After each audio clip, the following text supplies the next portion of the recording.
दोस्तों आज हम बात करने वाले हैं क्रिटिकल सेक्शन फॉर फुटिंग के बारे में। तो चलिए शुरू करते हैं इस टॉपिक को।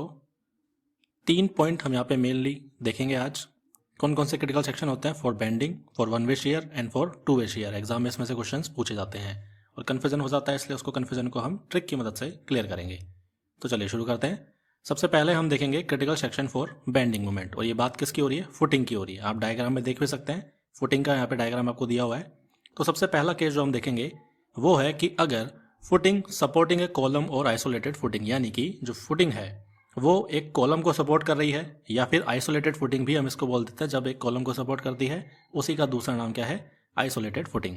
तो या तो फुटिंग कैसी है? आइसोलेटेड है, या फिर कॉलम को सपोर्ट कर रही है। तब उस केस में क्रिटिकल सेक्शन जो होगा वो होगा at the face of column. यानी कि अगर मैं आपको दूसरे कलर से दिखा दूं तो मैं रेड कलर से यहाँ पे आपको दिखाता हूँ। देखिए ये जो सेक्शन है यहाँ पे, ठीक है, दोनों तरफ, तो जो फेस पे ऊपर जो सेक्शन बनेगा आपका वो होगा क्रिटिकल सेक्शन। किसके लिए? कॉलम के लिए या फिर आइसोलेटेड फुटिंग के लिए।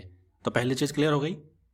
दूसरी बात करते हैं, अगर footing is under the masonry wall, यानी कि एक वॉल है अब यहाँ पे, इसको हम स्ट्रिप फुटिंग भी बोल देते हैं। देखिए ध्यान देना कि ये जो वॉल है ये आपको साइड व्यू दिख रहा है। अगर आप इसको फ्रंट से देखेंगे तो आपको इस तरह की एक वॉल दिखेगी काफी बड़ी सारी, ठीक है, और यहाँ से देखेंगे साइड से तो आपको इस तरह का दिखेगा। तो साइड से दिख रहा है कॉलम, लेकिन है एक्चुअली में ये वॉल। तो जब वॉल होती है तो उस केस में यहाँ पे क्या होता है? क्रिटिकल सेक्शन होता है half way between the centre line and edge of the wall.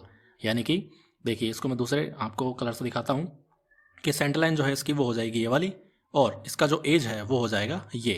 अब इन दोनों के बीच में यानी कि यहाँ पे कहीं पे ये हो जाएगा आपका क्रिटिकल सेक्शन। अब इसको आपको इरेज करके पूरा दिखाता हूँ। देखिए यहाँ पे लिखा है b/4। अब यहाँ पे ये पूरा क्या है? b।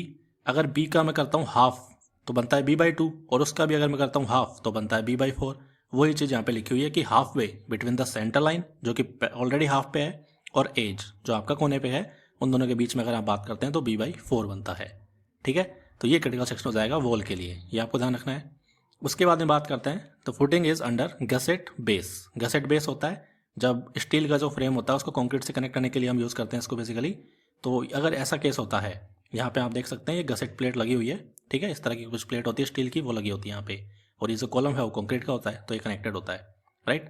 ये कॉलम सॉरी ये वाला जो फुटिंग है आपकी वो कंक्रीट की होती है, और यहाँ पे ये जो कॉलम है ये स्टील स्ट्रक्चर हो सकता है कुछ भी जो आपका कनेक्टेड है एक प्लेट के थ्रू, और यहाँ पे ये जो है कंक्रीट से कनेक्टेड होता है फाउंडेशन में, ठीक है। अगर ये केस होता है तो इस केस में क्या होगा? Half way between the face of the column and gusset base. तो अब यहाँ पे देखिए क्या होगा कि अगर गसेट बेस है तो उसका कोना कौन सा हुआ? ये वाला हुआ, और फेस ऑफ द कॉलम कौन सा हुआ? ये वाला हुआ। इन दोनों के जस्ट बीच में, ठीक है, इन दोनों के जस्ट बीच में अगर देखें तो वो होता है आपका क्रिटिकल सेक्शन। और यहाँ पे आपको मैं दिखाता हूँ तो ये बनता है ये वाला, ठीक है। जो गसेट बेस है उसका एंड ये वाला है, और जो फेस है कॉलम का वो ये है, और इन दोनों के बीच में आप देखिए डॉटेड लाइन आपको दिख रही है, वो होती है आपकी क्रिटिकल सेक्शन। और ये होता है किस पे? S/2 पे, जहाँ पे S क्या है? S आपकी ये वाली लेंथ है पूरी, टोटल जो लेंथ है ना फेस ऑफ द कॉलम से और गसेट बेस के एंड तक, उसको बोलते हैं S। तो S/2 हो जाएगा यहाँ पे, ठीक है। ठीक है, पहले मैं आपको ये वाला फिर से एक बार बताता हूँ। देखिए जो बेंडिंग के लिए आपको 3 केस मिलेंगे। पहले मिलेगा कॉलम, तो कॉलम होता है तो सीधा सीधा कॉलम के फेस पे हो जाएगा, ठीक है, पहला क्लियर। दूसरा बात करें वॉल की, तो जब वॉल आती है तो वॉल के सेंटर लाइन के और उसके एज के दोनों के बीच में हो जाएगा, यानी कि b/4 पे हो जाएगा, ये भी क्लियर है। और जब गसेट बेस आता है तो गसेट बेस से लेके और फेस ऑफ द कॉलम के बीच में, यानी कि जो भी आता जा रहा है उसके सेंटर लाइन से हम इसको मेजर करते हैं। यानी कि एक तो होगा फेस ऑफ द कॉलम और एक रहेगा आपका सेंटर लाइन जिसके बीच में आ जाएगा b/4। यहाँ पे गसेट प्लेट आ जाएगी तो गसेट प्लेट आती क्या हो जाएगा? गसेट प्लेट से हम फेस ऑफ द कॉलम का हाफ कर लेंगे, ठीक है। तो ये आपको क्लियर रहेगा, इसमें कन्फ्यूजन नहीं है। अब आते हैं वन वे शेयर पे। तो उसके लिए क्या होता है? देखिए at a distance d from the face of the column, और d यहाँ पे क्या है? Effective depth of the footing slab. तो देखिए अब यहाँ पे क्या हुआ डायग्राम में, देखिए कि अगर आपका ये फेस ऑफ द कॉलम है अंदर वाला, तो यहाँ से आप d डिस्टेंस देखिए, ये वाली d डिस्टेंस देखेंगे तो यहाँ पे आपको कहीं पे मिलेगा, तो यहाँ तक आपका जो है वो क्रिटिकल सेक्शन रहेगा वन वे शेयर के लिए, ठीक है, ध्यान देना वन वे शेयर के लिए है। कहाँ पे होगा? फेस ऑफ द कॉलम से d डिस्टेंस दूरी पे, और फेस ऑफ द कॉलम कौन सा है? ये जो आपको दिख रहा है, ठीक है, और ये हर तरफ काम करेगा। यहाँ पे भी आप चल जाएंगे d डिस्टेंस पे, यहाँ पे भी d डिस्टेंस, राइट। तो ये वन वे शेयर का हो गया। उसके बाद में बात करते हैं टू वे शेयर के लिए। तो टू वे शेयर के लिए होता है d/2, ठीक है, वन वे के लिए था d, और यहाँ पे आ जाएगा d/2, राइट। और यहाँ पे कैपिटल डी लो स्मॉल डी लो एक ही बात है, कोई फर्क नहीं पड़ता। स्मॉल डी ही बेसिकली आप लीजिए क्योंकि आप इफेक्टिव डेप्थ की ही बात करेंगे हमेशा, और यहाँ भी हम इफेक्टिव डेप्थ की बात करेंगे। यहाँ पे मैंने कैपिटल लिख दिया है, लेकिन आप इसको मानिए स्मॉल d/2, ठीक है, ये ध्यान रखना। और याद कैसे करेंगे? देखिए याद करने की सिंपल सी ट्रिक है, जहाँ पे टू वे शेयर की बात हो रही है यानी कि 2 आ गया तो यहाँ पे डिवाइड में 2 आ जाएगा, और वन वे शेयर में क्या था, सिर्फ 1 था तो वहाँ पे डिवाइड में 1 आ रहा था यानी कि स्मॉल डी बन रहा था। यहाँ पे डिवाइड में 2 आ गया तो डी/2 बन जाएगा। ठीक है, तो ये आपको ध्यान रखना है, यहाँ पे स्मॉल डी है, इसको करेक्ट कर लेना।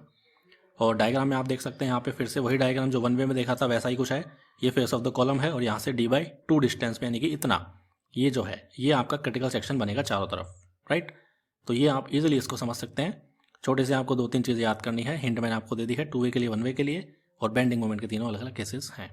ठीक है, तो आपके कोई भी डाउट क्वेरी है तो आप कमेंट में लिख सकते हैं, कोई ट्रिक आप बनवाना चाहते हैं तो भी आप कमेंट में लिख सकते हैं। Thank you so much watching this video, have a nice day.